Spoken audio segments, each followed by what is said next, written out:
Welcome to sunrise GS research centre. मैं आप सभी छात्रों को सनराइज जीएस रिसर्च सेंटर के इस यूट्यूब चैनल में आप सबका स्वागत करता हूं। क्या हुआ? तो आइए बिना वक्त गंवाए हम लोग काम की बात करते हैं। जैसा कि मालूम होगा कि आप लोगों को मालूम होगा कि मेरे द्वारा जीएस पढ़ाई जाएगी। तो मैं आज इतिहास शुरू कर रहा हूं और मैं समझ रहा हूं कि आप सभी देख रहे होंगे। जो मैं लिख रहा हूं वो दिख रहा होगा, दिख रहा है ना? तो इतिहास या हिस्ट्री हम लोगों को पढ़ाना है। आइए इसकी बात करते हैं। सबसे पहले जो है हम लोग जानेंगे कि जो इतिहास है उस इतिहास के, उस हिस्ट्री के कितने टाइप्स होते हैं, कितने प्रकार होते हैं, इतिहास कितने प्रकार के होते हैं, ये जानना है। आप लोगों को भी मालूम होगा, जैसा कि मैं याद दिला रहा हूं। सबसे पहला जो इतिहास का प्रकार है उसको हम लोग कहते हैं प्रागैतिहास। प्रागैतिहास। इतिहास का जो दूसरा प्रकार है उसका नाम है आद्य इतिहास। और इतिहास का जो तीसरा प्रकार है उसका नाम है इतिहास। दोस्तों, हम लोग जानेंगे कॉम्पिटिटिव एग्जाम में ये सब पूछ चुका है। जैसे प्रागैतिहास किसे कहते हैं? तो जिस समय का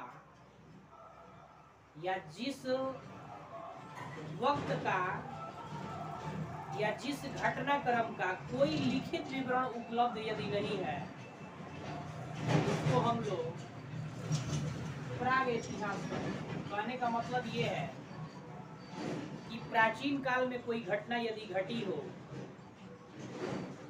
और उस घटना को लिपिबद्ध नहीं किया गया हो, यदि लिखा नहीं गया हो, तो वैसा घटनाक्रम प्रागैतिहास कहलाते हैं।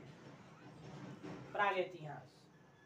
अब प्रागैतिहास का अर्थ भी हुआ इतिहास के पहले, यानी कि शुरू में इंसान जब धरती पर आया होगा उसको लिखने पढ़ने नहीं आता होगा और उस जमाने में भी कुछ घटनाएं घटी होगी, तो उन सभी घटनाओं को प्रागैतिहासिक घटना कहेंगे या उसको प्रागैतिहास कहेंगे। अब बात आती है आद्य इतिहास की। तो आद्य इतिहास में मनुष्य लिखना तो जानता था। जैसे आपको मालूम होगा कि अभी हम लोग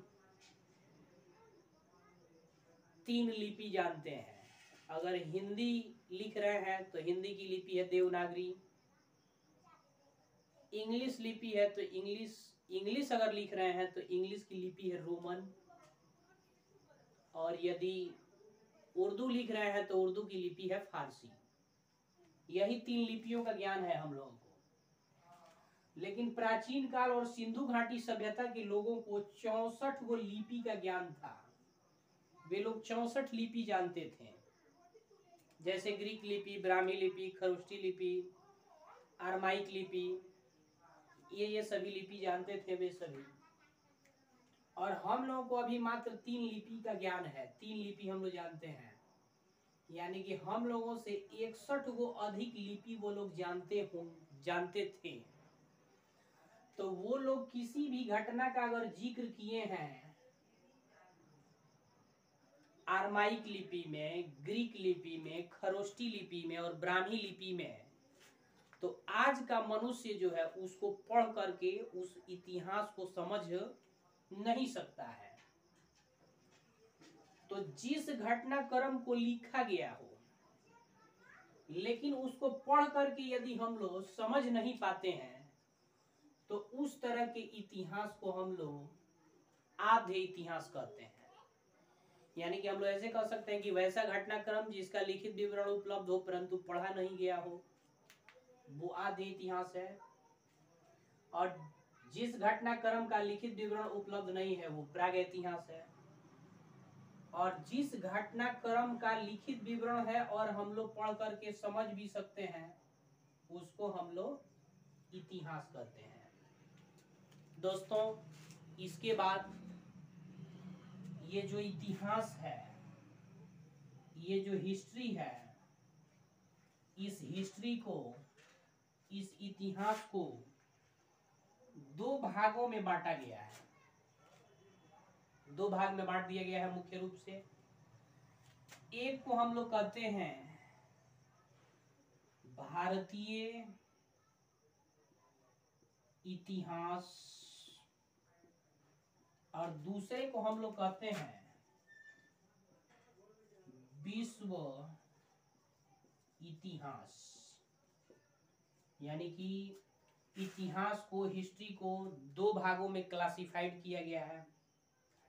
एक को हम लोग जो है इंडियन हिस्ट्री कहते हैं, यानी कि भारतीय इतिहास, और दूसरे को हम लोग कहते हैं वर्ल्ड हिस्ट्री या विश्व इतिहास। इस वर्ल्ड हिस्ट्री के कोई भाग नहीं है, इसको क्लासिफाइड नहीं किया गया है। लेकिन ये जो भारतीय इतिहास है, इंडियन हिस्ट्री है, इस इंडियन हिस्ट्री बहुत बड़ा है, इसलिए भारतीय इतिहास को, इंडियन हिस्ट्री को आसानी से पढ़ा और समझा जा सके, उसको याद भी रखा जा सके, इसलिए इंडियन हिस्ट्री को क्लासिफाइड किया गया है तीन भागों में, तीन कालखंडों में। आइए हम लोग जानते हैं कि वे कौन कौन से कालखंड हैं। यानी कि ये रहा भारतीय इतिहास। तो भारतीय इतिहास के तीन प्रमुख कालखंड हैं। पहला को हम लोग कहते हैं, पहला जो कालखंड है भारतीय इतिहास का, उसका नाम है प्राचीन काल। दूसरा जो कालखंड है इतिहास का, उसको हम लोग कहते हैं मध्यकाल। और तीसरा जो कालखंड है इतिहास का, उसको हम लोग कहते हैं आधुनिक काल। दोस्तों, कॉम्पिटिटिव एग्जामों में ये नहीं पूछता है कि ये जो इंडियन हिस्ट्री है उसको कितने भागों में बांटा गया है, ये नहीं पूछता है। लेकिन ये जरूर पूछता है कि ये जो प्राचीन काल है, मध्यकाल है, आधुनिक काल है, इसका समय सीमा क्या है, इसका टाइम टेबल क्या है। तो आइए हम लोग देखते हैं इसे। प्राचीन काल जो है ये शुरू होता है प्रागैतिहासिक काल से लेकर 650 ईस्वी तक। यानी कि हम लोग कह सकते हैं कि प्रागैतिहासिक काल से लेकर के 650 ईस्वी तक के समय को, टाइम टेबल को प्राचीन काल कहते हैं। अब 650 ईस्वी में हर्षवर्धन का शासन काल था।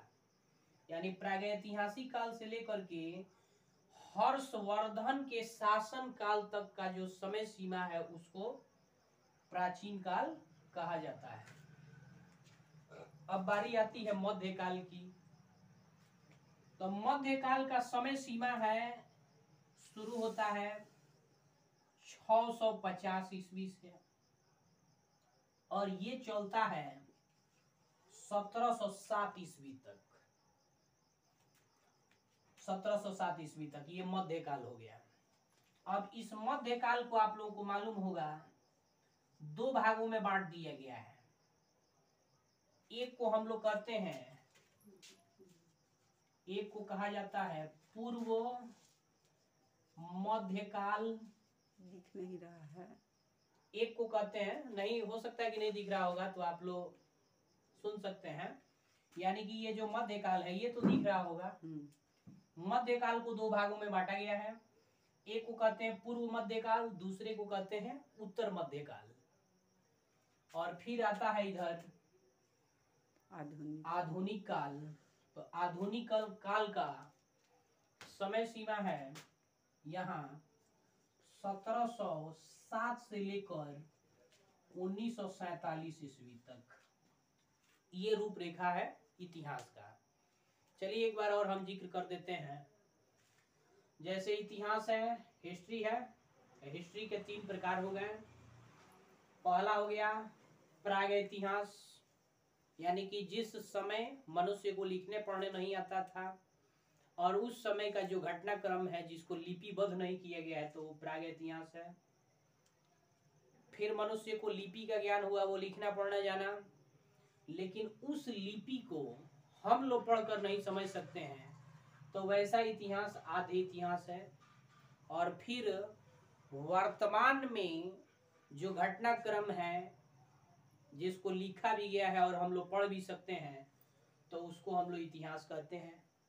फिर यहाँ जो है इतिहास जो है या हिस्ट्री जो है, इसको 2 भागों में बांटा गया है। एक को हम लोग कहते हैं इंडियन हिस्ट्री, भारतीय इतिहास, दूसरे को कहते हैं वर्ल्ड हिस्ट्री, यानी कि विश्व इतिहास। भारतीय इतिहास जो है वो बहुत बड़ा है, इसलिए उसको कम समय में ज्यादा से ज्यादा समझ करके और याद रखा जा सके, इसके लिए इस भारतीय इतिहास को 3 भागों में बांट दिया गया है। एक को हम लोग कहते हैं प्राचीन काल, दूसरे को कहते हैं मध्यकाल, तीसरे को कहते हैं आधुनिक काल। अब ये जो प्राचीन काल है, पूछता है कॉम्पिटिटिव एग्जामों में, इसका समय अवधि पूछता है, टाइम टेबल पूछता है। तो प्राचीन काल का टाइम टेबल है प्रागैतिहासिक काल से लेकर 650 ईस्वी तक का टाइम प्राचीन काल कहलाया। और फिर मध्यकाल शुरू होता है 650 ईस्वी से, जो चलता है 1707 ईस्वी तक। और मध्यकाल को 2 भाग में बांटा गया है, पूर्व मध्यकाल और उत्तर मध्यकाल। फिर जो है यहाँ रहा तीसरा कालखंड आधुनिक काल, और आधुनिक काल का समय सीमा है 1707 से लेकर 1947 ईस्वी तक। दोस्तों, यदि आप लोगों को लगा होगा कि हमारा ये प्रयास सही है और इससे आप लोगों को कुछ लाभ मिल सके, तो मैं आप सबके डिमांड पर मैं अगले वीडियो में आप सबको, या आप कमेंट्स करके भी बता सकते हैं कि इसमें से कौन सा काल हम शुरू करें। मैं जहां तक बता दूं कि आप लोगों को ये आधुनिक काल हम शुरू करेंगे, मॉडर्न हिस्ट्री शुरू करेंगे अगले वीडियो में। और मुझे उम्मीद है, विश्वास है कि आप सभी मुझे इस प्रयास के लिए जरूर अपना सम्मान दुलार हमको देंगे। आप सभी को फिर से एक बार मेरा जय हिंद। और मैं एक बार अपने इस YouTube चैनल के बारे में बताता हूँ, जिसका नाम है सनराइज जीएस रिसर्च सेंटर। अगर लगे कि कुछ यहाँ से लाभ हो सकता है मेरे द्वारा, तो आप सभी इस चैनल को सब्सक्राइब कर सकते हैं और हमारे उत्साह को बढ़ा सकते हैं। धन्यवाद। जय Hind.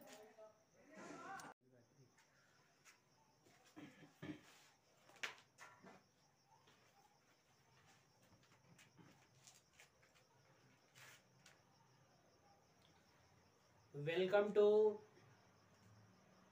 Sunrise GS research centre.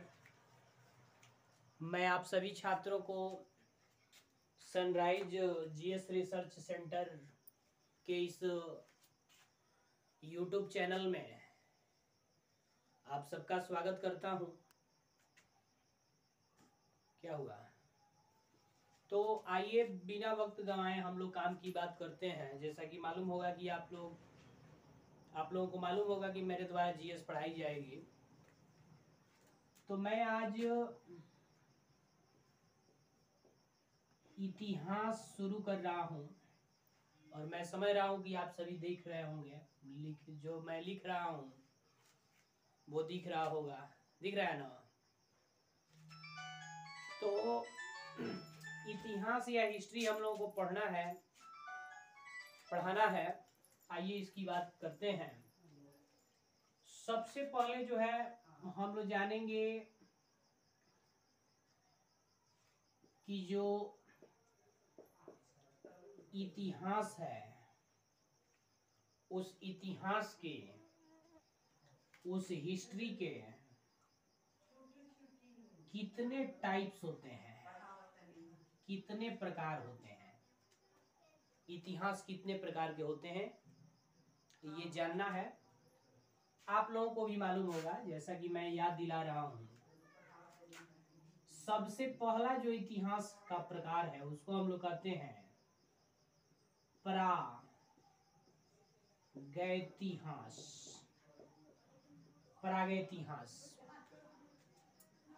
इतिहास का जो दूसरा प्रकार है उसका नाम है आद्य इतिहास। और इतिहास का जो तीसरा प्रकार है उसका नाम है इतिहास। दोस्तों हम लोग जानेंगे, कॉम्पिटिटिव एग्जाम में ये सब पूछ चुका है। जैसे प्रागैतिहास किसे कहते हैं, तो जिस समय का या जिस वक्त का या जिस घटनाक्रम का कोई लिखित विवरण उपलब्ध यदि नहीं है उसको हम लोग प्रागैतिहास कहने का मतलब ये है कि प्राचीन काल में कोई घटना यदि घटी हो और उस घटना को लिपिबद्ध नहीं किया गया हो, यदि लिखा नहीं गया हो, तो वैसा घटनाक्रम प्रागैतिहास कहलाते हैं। प्रागैतिहास। अब प्रागैतिहास का अर्थ भी हुआ इतिहास के पहले, यानी कि शुरू में इंसान जब धरती पर आया होगा उसको लिखने पढ़ने नहीं आता होगा और उस जमाने में भी कुछ घटनाएं घटी होगी, तो उन सभी घटनाओं को प्रागैतिहासिक घटना कहेंगे या उसको प्रागैतिहास कहेंगे। अब बात आती है आद्य इतिहास की। तो आद्य इतिहास में मनुष्य लिखना तो जानता था। जैसे आपको मालूम होगा कि अभी हम लोग 3 लिपि जानते हैं। अगर हिंदी लिख रहे हैं तो हिंदी की लिपि है देवनागरी, इंग्लिश लिपि है तो इंग्लिश अगर लिख रहे हैं तो इंग्लिश की लिपि है रोमन, और यदि उर्दू लिख रहे हैं तो उर्दू की लिपि है फारसी। यही 3 लिपियों का ज्ञान है हम लोगों को। लेकिन प्राचीन काल और सिंधु घाटी सभ्यता के लोगों को 64 गो लिपि का ज्ञान था। वे लोग 64 लिपि जानते थे, जैसे ग्रीक लिपि, ब्राह्मी लिपि, खरोष्टी लिपि, अरमाइक लिपि, ये सभी लिपि जानते थे वे सभी। और हम लोगों को अभी मात्र 3 लिपि का ज्ञान है। 3 लिपि हम लोग जानते हैं, यानी कि हम लोगों से 61 गो अधिक लिपि वो लोग जानते थे। तो वो लोग किसी भी घटना का अगर जिक्र किए हैं अरमाइक लिपि में, ग्रीक लिपि में, खरोष्टी लिपि में और ब्राह्मी लिपि में, तो आज का मनुष्य जो है उसको पढ़ करके उस इतिहास को समझ नहीं सकता है। तो जिस घटनाक्रम को लिखा गया हो लेकिन उसको पढ़ करके यदि हम लोग समझ नहीं पाते हैं तो उस तरह के इतिहास को हम लोग आद्य इतिहास कहते हैं। यानी कि हम लोग ऐसे कह सकते हैं कि वैसा घटनाक्रम जिसका लिखित विवरण उपलब्ध हो परंतु पढ़ा नहीं गया हो, वो आद्य इतिहास है। और जिस घटनाक्रम का लिखित विवरण उपलब्ध नहीं है वो प्रागैतिहास है। और जिस घटनाक्रम का लिखित विवरण है और हम लोग पढ़ करके समझ भी सकते हैं उसको हम लोग इतिहास कहते हैं। दोस्तों इसके बाद ये जो इतिहास है ये जो हिस्ट्री है, इस हिस्ट्री को, इस इतिहास को दो भागों में बांटा गया है। दो भाग में बांट दिया गया है मुख्य रूप से। एक को हम लोग कहते हैं भारतीय इतिहास और दूसरे को हम लोग कहते हैं विश्व इतिहास। यानी कि इतिहास को, हिस्ट्री को दो भागों में क्लासिफाइड किया गया है।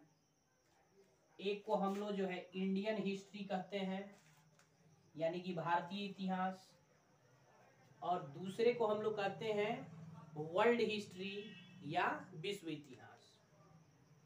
इस वर्ल्ड हिस्ट्री के कोई भाग नहीं है, इसको क्लासिफाइड नहीं किया गया है। लेकिन ये जो भारतीय इतिहास है, इंडियन हिस्ट्री है, इस इंडियन हिस्ट्री बहुत बड़ा है। इसलिए भारतीय इतिहास को, इंडियन हिस्ट्री को आसानी से पढ़ा और समझा जा सके, उसको याद भी रखा जा सके, इसलिए इंडियन हिस्ट्री को क्लासिफाइड किया गया है तीन भागों में, तीन कालखंडों में। आइए हम लोग जानते हैं कि वे कौन कौन से कालखंड हैं। यानी कि ये रहा भारतीय इतिहास। तो भारतीय इतिहास के तीन प्रमुख कालखंड हैं। पहला को हम लोग कहते हैं, पहला जो कालखंड है भारतीय इतिहास का, उसका नाम है प्राचीन काल। दूसरा जो कालखंड है इतिहास का, उसको हम लोग कहते हैं मध्यकाल। और तीसरा जो कालखंड है इतिहास का, उसको हम लोग कहते हैं आधुनिक काल। दोस्तों, कॉम्पिटिटिव एग्जामों में ये नहीं पूछता है कि ये जो इंडियन हिस्ट्री है उसको कितने भागों में बांटा गया है, ये नहीं पूछता है। लेकिन ये जरूर पूछता है कि ये जो प्राचीन काल है, मध्यकाल है, आधुनिक काल है, इसका समय सीमा क्या है, इसका टाइम टेबल क्या है। तो आइए हम लोग देखते हैं इसे। प्राचीन काल जो है ये शुरू होता है प्रागैतिहासिक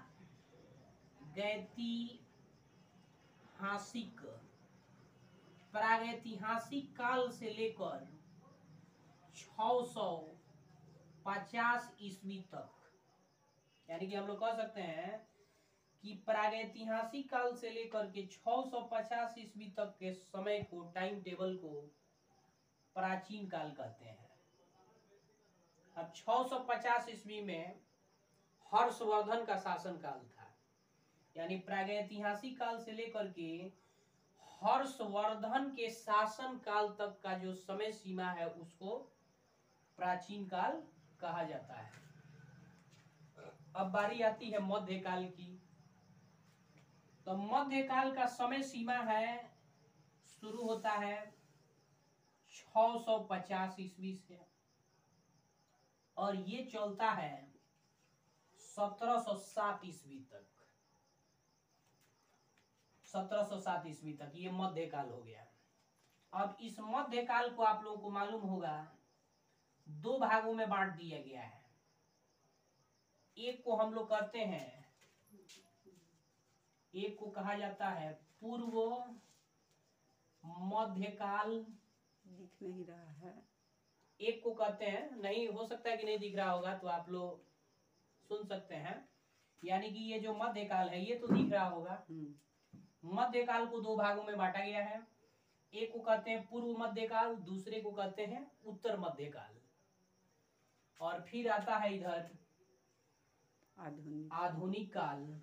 तो आधुनिक काल का समय सीमा है यहाँ 1707 से लेकर 1947 ईस्वी तक। ये रूपरेखा है इतिहास का। चलिए एक बार और हम जिक्र कर देते हैं। जैसे इतिहास है, हिस्ट्री है, हिस्ट्री के 3 प्रकार हो गए। पहला हो गया प्रागैतिहास, यानी कि जिस समय मनुष्य को लिखने पढ़ने नहीं आता था और उस समय का जो घटनाक्रम है जिसको लिपिबद्ध नहीं किया गया है, तो वो प्रागैतिहास है। फिर मनुष्य को लिपि का ज्ञान हुआ, वो लिखना पढ़ना जाना, लेकिन उस लिपि को हम लोग पढ़कर नहीं समझ सकते हैं, तो वैसा इतिहास आदि इतिहास है।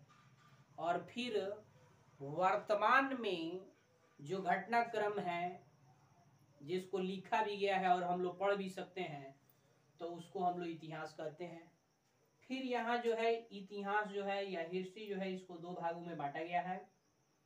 एक को हम लोग कहते हैं इंडियन हिस्ट्री, भारतीय इतिहास, दूसरे को कहते हैं वर्ल्ड हिस्ट्री यानी कि विश्व इतिहास। भारतीय इतिहास जो है वो बहुत बड़ा है, इसलिए उसको कम समय में ज्यादा से ज्यादा समझ करके और याद रखा जा सके, इसके लिए इस भारतीय इतिहास को 3 भागों में बांट दिया गया है। एक को हम लोग कहते हैं प्राचीन काल, दूसरे को कहते हैं मध्यकाल, तीसरे को कहते हैं आधुनिक काल।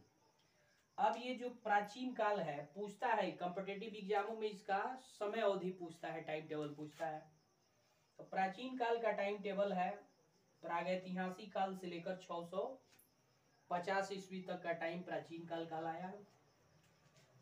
और फिर मध्यकाल शुरू होता है 650 ईस्वी से, जो चलता है 1707 ईस्वी तक।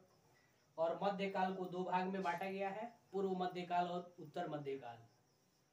फिर जो है यहाँ रहा तीसरा कालखंड आधुनिक काल, और आधुनिक काल का समय सीमा है 1707 से लेकर 1947 ईस्वी तक। दोस्तों, यदि आप लोगों को लगा होगा कि हमारा ये प्रयास सही है और इससे आप लोगों को कुछ लाभ मिल सके, तो मैं आप सबके डिमांड पर मैं अगले वीडियो में आप सबको, या आप कमेंट्स करके भी बता सकते हैं कि इसमें से कौन सा काल हम शुरू करें। मैं जहां तक बता दूं कि आप लोगों को ये आधुनिक काल हम शुरू करेंगे, मॉडर्न हिस्ट्री शुरू करेंगे अगले वीडियो में। और मुझे उम्मीद है, विश्वास है कि आप सभी मुझे इस प्रयास के लिए जरूर अपना सम्मान दुलार हमको देंगे। आप सभी को फिर से एक बार मेरा जय हिंद। और मैं एक बार अपने इस YouTube चैनल के बारे में बताता हूँ, जिसका नाम है सनराइज GS रिसर्च सेंटर। अगर लगे कि कुछ यहाँ से लाभ हो सकता है मेरे द्वारा, तो आप सभी इस चैनल को सब्सक्राइब कर सकते हैं और हमारे उत्साह को बढ़ा सकते हैं। धन्यवाद। जय हिंद।